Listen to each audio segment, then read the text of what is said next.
Welcome to Talk Treatises. Hello.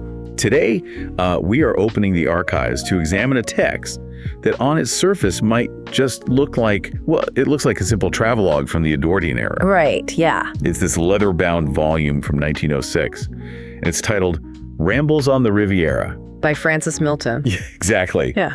But, as you know, that is not how we do things on this show. We are not interested in the surface level of Edwardian tourism. No. We are definitely not here to talk about train schedules from a century ago or, hotel prices in Nice. Right. If you are joining us for this deep dive, you know we are going to look deeper. We're treating this text with the rigor it actually demands. Because when you really read it, you realize you're holding a classic work of theology. Yes. We are going to analyze this entire book as a systematic doctrine of the Midi, the south of France. It's a treatise. It is a treatise on how to live, how to eat, how to observe the sacred lands of Provence. I mean, it's a liturgy of the landscape. I love that framing. The theology of the South. Let's set the historical stage for you before we dive into the scripture itself. Good idea. The year is 1906. What is the spiritual condition of the world at this exact moment? Well, it's a moment of profound tension. We are right in the middle of the Belle Epoque. Right. It's this major transitional era between the medieval and the modern.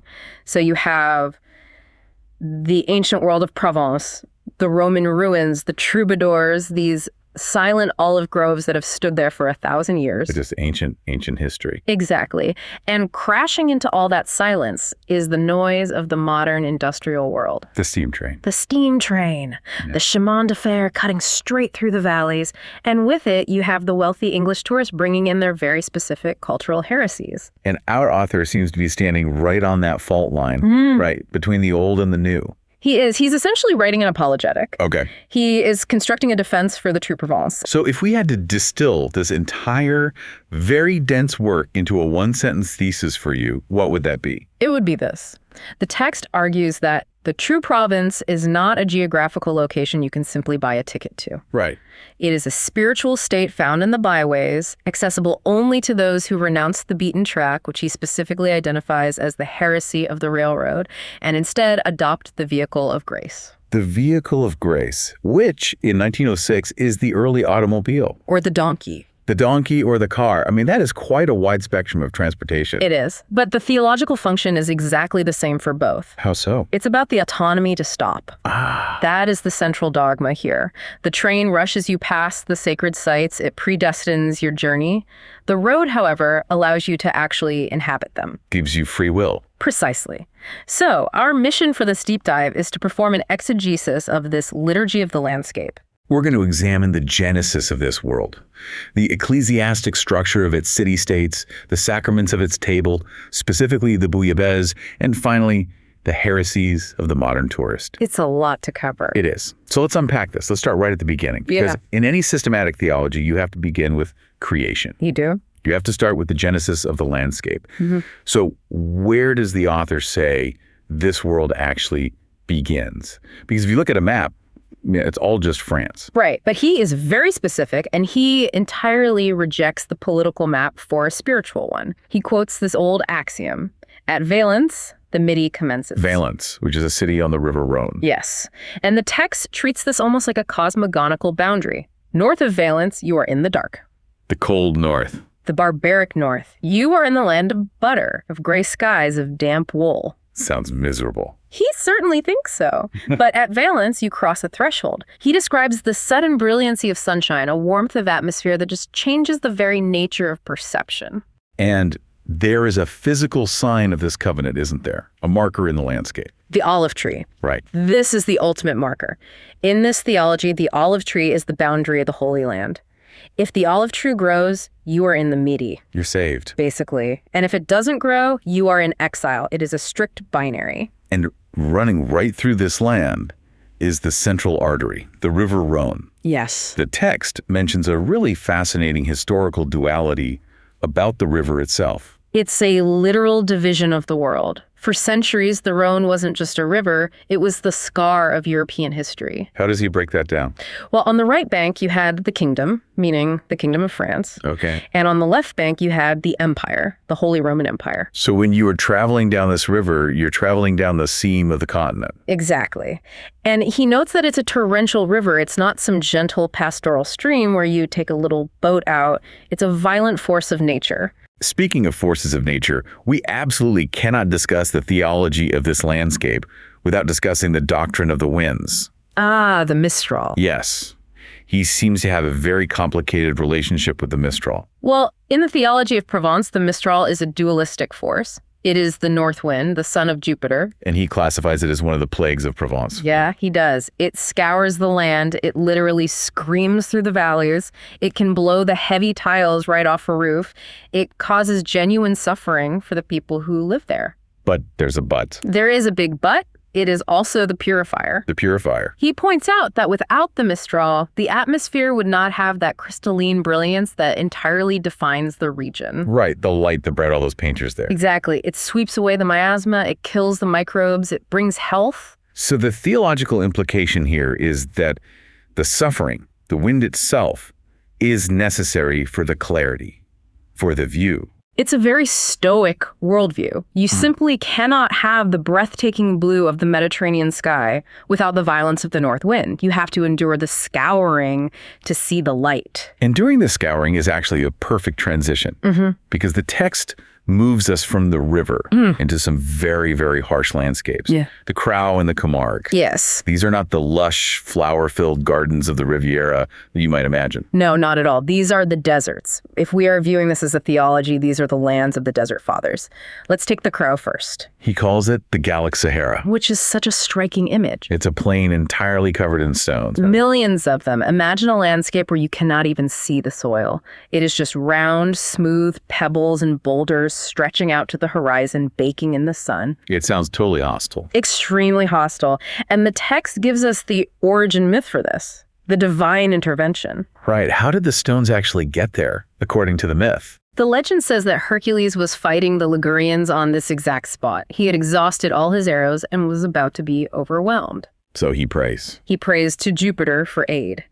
And Jupiter, in this moment of divine wrath, sends a massive shower of stones from the sky to help him. Wow. Hercules uses these stones to defeat his enemies. So the landscape itself is the physical remnant of a miracle. A miracle of extreme violence. And in this stone desert, the author finds a very specific morality. It's the morality of the shepherd. He describes the transhumance, right? The migration of the flocks. Yes, because in the summer, the heat in the Crau is unbearable.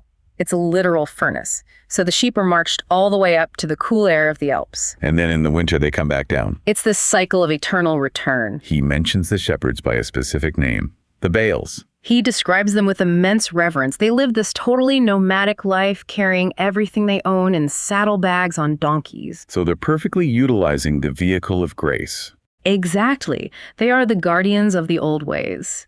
Living in this Gallic Sahara, ignoring the modern world entirely, they are the true ascetics of this theology. And then right next to this desert of stone, you have the water desert, the Camargue. The marshlands. This is the massive delta of the Rhone. It's a place of wild bulls and cowboys, essentially. The guardians, yes. He treats this whole area as a place of testing. The bulls are raised here for the arena in Arles, but the true spiritual center of the Camargue is the village of Les Saintes-Maries. The Three Marys. This is a truly fascinating bit of hagiography in the text. It is the foundational myth of the region's Christianity. The text recounts the tradition that right after the death of Christ, the Jews of Jerusalem expelled his closest friends. They put them on a boat.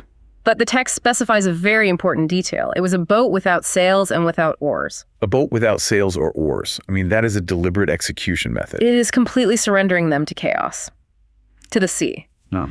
But, guided by Providence, they drifted across the entire Mediterranean and landed here, safely in the mud of the Camargue. And who was on the boat? The passengers included Mary Jacobi, Mary Salome, and most significantly, Mary Magdalene. Lazarus was there too, right? Yes, and Martha. They dispersed to evangelize other parts of Gaul, but the Marys stayed right there in the marsh. And they built a shrine. They did. He describes the church at Les Saintes-Maries, not as some delicate, soaring Gothic cathedral, but as a fortress. It actually has battlements. It has battlements. It has thick defensive walls.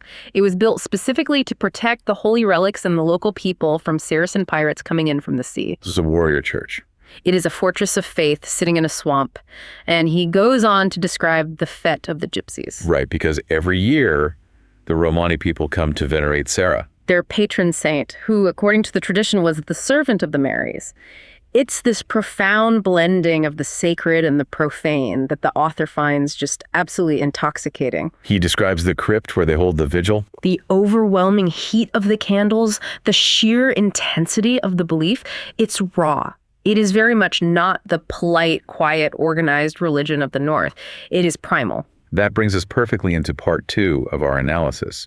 We've looked at the wild landscape, the genesis. Now let's look at the ecclesiology of the city-states. Yes. Because he seems to treat these cities, Arles, Avignon, Marseille, almost like independent spiritual entities with their own distinct dogmas.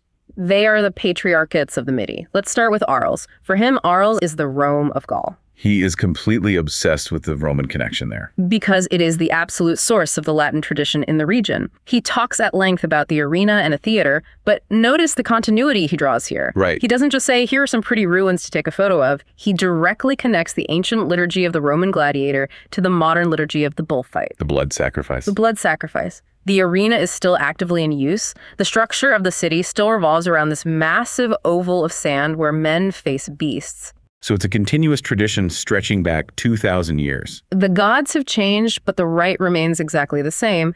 And then he pivots to the women of Arles. The Arlesian. He treats their beauty as a literal theological dogma. He really does. He says it is a specific grace unique to the region. He describes their traditional costume, the ribbon, the fichu, as if they were holy vestments. Like, to be an Arlesian is to hold a high office in the culture. Yes.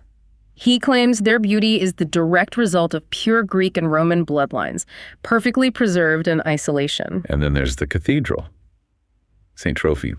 He focuses specifically on the cloister there. He describes it as architectural perfection. It's where the heavy Romanesque style meets the soaring Gothic. So for him, St. Trophime represents the order and stability of the church in the midst of all this wild, violent history. Exactly. Moving up the river, we get to Avignon, the city of the popes. The Babylonian captivity. For nearly a century, the Vicars of Christ lived here in France, not in Rome. And he argues that this projected French influence across all of Christendom. It made Avignon the absolute center of the world for a time. But interestingly, he is much less interested in the popes themselves. Right, he glosses over them a bit. He's much more interested in the literary theology of Avignon, specifically Petrarch and Laura. The theology of courtly love. Yes. Petrarch writing his obsessive sonnets to Laura in the valley of Vaucluse. He sees this as the true birth of the Provençal spirit of romance. Which is a doctrine of unrequited, idealized love. It is entirely about the longing, not the consuming. Now let's go down to the coast, to the really big one, Marseille. The Babylon of the South. He heavily defends Marseille, doesn't he? Because the famous critic Taine called it a city of decadence. And our author says Taine was completely wrong. He does. He completely rehabilitates it. He serene it a city of serene force. Serene force. A place of massive commerce, yes, but ancient commerce. It was founded by the Greeks. The Phocians. It's older than Paris. It's much older than Paris. It's older than London. And he finds the true ecclesiology of Marseille, not in its grand cathedral, but down by the docks. In the Prud'hommes. The Fisherman's Tribunal. Oh. This is fascinating. I love this part of the text. It is an ancient guild court, and he analyzes it almost as if it were an ecclesiastical court. It is a strict tribunal of peers. Fishermen judging fishermen. And the ritual of judgment is so unbelievably specific. It is. He describes it so vividly. If you want to start a case, you do not hire a lawyer. You don't file paperwork. What do you do? You walk into the room and you deposit 2 sous. Just 2 small coins. Mm-hmm. The judges, the Prud'hommes, literally the wise men of the sea, sit there and listen to your dispute. Amen. Then they render a verdict immediately, right there on the spot. They look at the guilty party and say, the law condemns you. The law condemns you. That's the whole sentence. That's it. And if you don't pay the fine or accept the ruling, they immediately seize your fishing nets. It is primitive, it's efficient, and it is totally irrevocable. He seems to really yearn for this kind of direct, unmediated justice. He contrasts this pretty sharply with the complexity and the massive delays of modern French law. He does. To him, it is a relic of a time when justice was personal, it was immediate, and most importantly, it was understood by everyone in the community. And he also talks about the street life there, the cannebiere. The liturgy of the street. He actually says if Paris had a cannebiere, Paris would be a little Marseille. That's a bold claim. It's incredibly bold. It is the meeting place of all nations for him. Turks, Greeks, Italians, sailors from the East. It is the raw energy of the world flowing through one single street. And for him, this chaos is not a negative. Not at all. It is the lifeblood of the city. Before we leave the cities entirely, we have to touch on the dead cities, Les Baux and Aigues-Mortes. These serve as the memento mori of the text, the reminders of death. Let's look at Les Baux. He describes it as the Pompeii of Provence. It's a city basically carved entirely out of the rock on a really high spur. Yes, and once it was the grand seat of the princes of Baux, who claimed a very specific and very bold lineage. They claim to be descended from Balthazar, one of the three wise men. A descendant of the star. Which perfectly fits the theology we're tracking, doesn't it? It absolutely does. But now he describes it as just a crumbling ruin. It is a deep meditation on the transience of earthly power. The wind just whistles through the empty windows of the palaces. The princes are gone. Only the rock remains. And Aigues-Mortes. The dead waters. This is the fortified port that St. Louis built specifically for the Crusades. Right, but it's not on the water anymore. No, it's a perfectly preserved walled city sitting right in the middle of a swamp. The sea has completely receded over the centuries, leaving it stranded miles inland. So he sees it as a reliquary. A holy box. It contains the pure memory of the Crusades, preserved in amber, or rather, preserved in silt. Okay, let's move to what might actually be my favorite part of this entire theological examination. Part 3, the sacraments of the table. The theology of sustenance. He treats food with absolute, unblinking solemnity. As he should. In the Midi, eating is never just a biological necessity. It is a rite. It is daily communion with the land. And the central sacrament of this communion is the bouillabaisse. He literally calls it the Eucharist of the Midi. Essentially, yes. And like any great religious doctrine, it has been the subject of a massive schism. The great schism between Marseille and Martigues. Yes, the fierce ongoing dispute over the true recipe.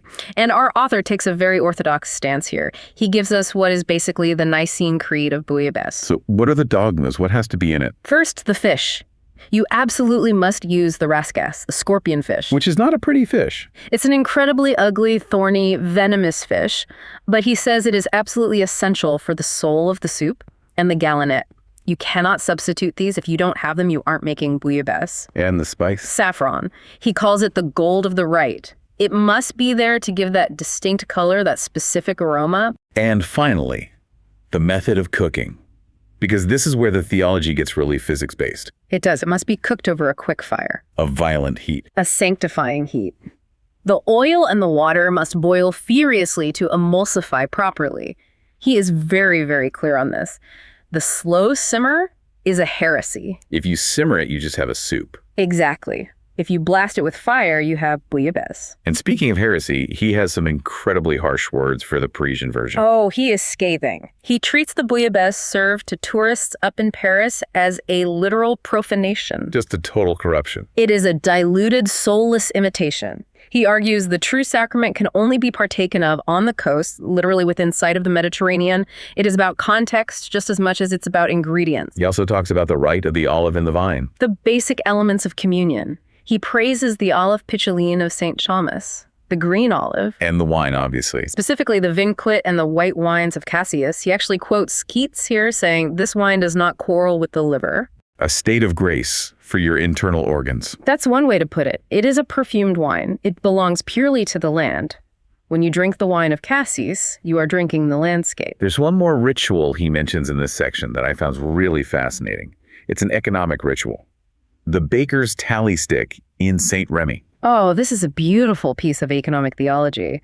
Think about how we handle money. In the modern world, debt is completely abstract. Right. It's a number in a ledger. Or on a cloud server. It's just a vague sense of dread you carry around. Exactly. But in St. Remy, in 1906, he describes a deeply physical covenant. How did it actually work?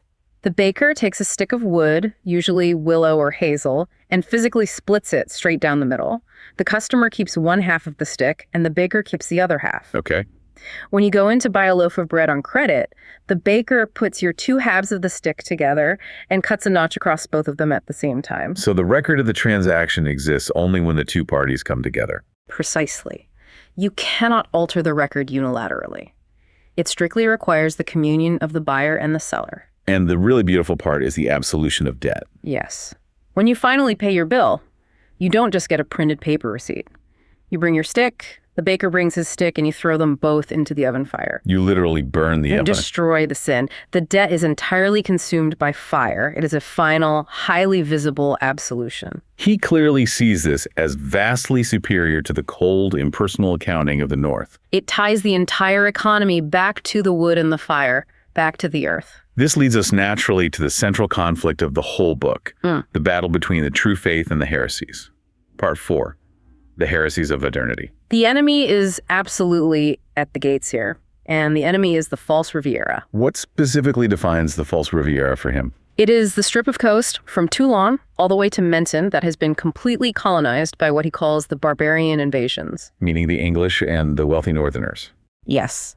And he specifically identifies the tea-drinking heresy. Afternoon tea. He detests it. He absolutely detests it. He sees the English insisting on their afternoon tea and their manicured golf links as a flat refusal to convert. They refuse to adapt. They come to Provence, but they bring the fog of London with them in their daily habits. They dilute the pure wine of the Provençal spirit with their weak tea. So they are physically present, but spiritually absent. Exactly. They are tourists, not pilgrims. And the grand cathedral of this modern heresy is Monte Carlo. The Temple of Fortuna. He is totally fascinated by the casino. He describes it as a literal cathedral of chance. It is silent, it is opulent, and it is governed by incredibly strict rituals. He talks about the theology of Monsieur Blanc. Who was he? François Blanc was the founder of the casino, and his personal theology was utterly ruthless. He famously said, red wins sometimes, black often, but white meaning Blanc, his own name always. The omnipotence of the house. It's predestination. You sit at the table and you think you have a choice, you think you have luck, but the final outcome is entirely foreordained by the mathematics of the zero. He brings in a very interesting apologist here to explain this, Sir Hiram Maxim. The inventor of the machine gun? The very same. Maxim actually mathematically analyzed the roulette wheel. Why? He wanted to publicly refute the miracles of the system players. Yeah. You know, people who think red has come up 20 times in a row, so black absolutely must come up next. The gambler's fallacy. Right. Maxim lays down the law of independent events. He said the little ivory ball has no memory. Each spin is an entirely new creation. It is a total rejection of karma, a rejection of any narrative. It is pure chaotic chance governed only by the mechanical edge of the house. He also investigates the suicide myth at Monte Carlo, doesn't he? He does. The idea that the beautiful gardens around a casino are secretly a graveyard for the desperate. He plays the skeptic here. There were all these wild rumors at the time that the casino administration would secretly snuff the pockets of suicides with banknotes. To make it look like they hadn't lost everything. Right. Or that they had secret disposal teams whisking bodies away in the night. What does he conclude? He concludes it is largely apocryphal folklore. It is a necessary part of the dark mythology of the place, this idea that it literally demands human sacrifice. But he suggests the reality is much more mundane. People lose all their money and just go home on the train. Miserable, completely broke, but alive. So if Monte Carlo is the hell of this specific theology, where are the good pilgrims? They are out in the byways. They are in Martigues, which he calls the Provençal Venice. They are in St. Tropez. And remember, this is 1906. So St. Tropez is just a sleepy little fishing village, not a playground for billionaires. Exactly. And most importantly, the good pilgrims are in the cabanons. The cabanas. These are the little huts right on the water, right? Yes. Taine, the famous critic we mentioned earlier, called them hideous. But our author loves them. They are these tiny makeshift sheds built by the locals right on the rocky coast. And what do they do there? The men go there on Sundays to do nothing. Just nothing. To be hermits, to cook a bouillabaisse over a wood fire, and simply look at the sea. He sees this as the absolute highest form of worship. Because it requires that capacity for savoring. Yes. They aren't trying to win back their fortune at a roulette table. They aren't rushing to make a tea time for a golf game. They are simply being in the landscape. They're actively participating in the liturgy of the coast. Exactly. Let's move to part 5. Hagiography and prophets. Who are the saints of this Provence? Well, we've already mentioned the Marys, but in the secular realm, there are 3 towering figures. First, Nostradamus. The famous seer. Born in Saint Remy, tomb over in Ceylon. He treats him with profound respect. He notes that even Catherine de' Medici, the Queen of France, recognized his mystic role. What does Nostradamus represent in this framework? Nostradamus represents the thick veil of mystery that hangs over Provence. It is a land where the future can somehow be seen in a bowl of water. It's mystical. Then there's Bon Roi René. King René, the benevolent monarch. Yeah. He was technically a king of Jerusalem who never actually saw Jerusalem. He ruled from S in Tarascon. Yes, he painted, he wrote music, he deeply loved the people. The author specifically mentions the cheminée du roi René, King René's chimney. That's a metaphor, isn't it? It is. The chimney of King René is the sun. It is the poor man's heater. It signifies the king's benevolence, as if the sunshine itself were a direct gift from the monarch to his people. It frames the weather itself as a political act of kindness. That's beautiful. It really is. And finally, there's a much darker figure, the man in the iron mask. Imprisoned on the Île Sainte-Marguerite, just off Caen. He delves deep into the identity of this prisoner. The popular theory at the time was that he was the secret brother of Louis XIV. But the author leans a different way. He leans toward the theory that he was Count Mattioli, a traitorous Italian minister. So a political prisoner rather than a royal secret. Right. But the actual point for the theology here is the location, the island prison. It adds that absolutely necessary note of tragedy and romance to the glittering coast. You look out at this beautiful blue sea, and you know someone spent decades locked in a stone tower looking at that exact same blue, unable to touch it. It gives all that beauty a very sharp, melancholic edge. It really is a rich, incredibly dense text. It truly does feel like a fully realized theology of place. Now, as we always do on Talk Treatises, we like to take the concepts we've discussed and push them to their absolute breaking point. It is time for our thought experiments. A quick disclaimer for you listening. These scenarios are strictly for entertainment and educational purposes only. Do not attempt to overhaul your local judiciary based on what we're about to say. Good disclaimer. Experiment number 1, the Prud'homme's Universal Judiciary. Okay, we talked about the Fisherman's Tribunal in Marseille. 2 coins to enter, absolutely no lawyers allowed, immediate verbal sentencing. The law condemns you. So the scenario for you to picture is this. What if we applied this exact method to the entire modern Western legal system? Imagine Wall Street. 2 powerful bankers have a massive dispute over a complex derivative contract worth $1 billion. Right. Instead of hiring armies of attorneys for a grueling 5-year lawsuit, they just walk into a room. There are 4 senior bankers sitting there, the Prud'hommes of finance. They put down their 2 coins. Maybe 2 solid gold bars in this case. They state their case, 5 minutes each. The tribunal confers for 30 seconds. Amen. Then they point to one of them and say, "The law condemns you." And they seize his assets immediately. Immediate execution of judgment, no appeals process, no procedural delays of any kind. Well, what's the philosophical implication of actually doing that? It would completely destroy the interpretive class. The lawyers. Yes. We currently live in a society where law is essentially a language game. He who pays the best linguist wins the game. But this system returns us to primitive justice. It relies entirely on the expertise of the judge, not the cleverness of the argument.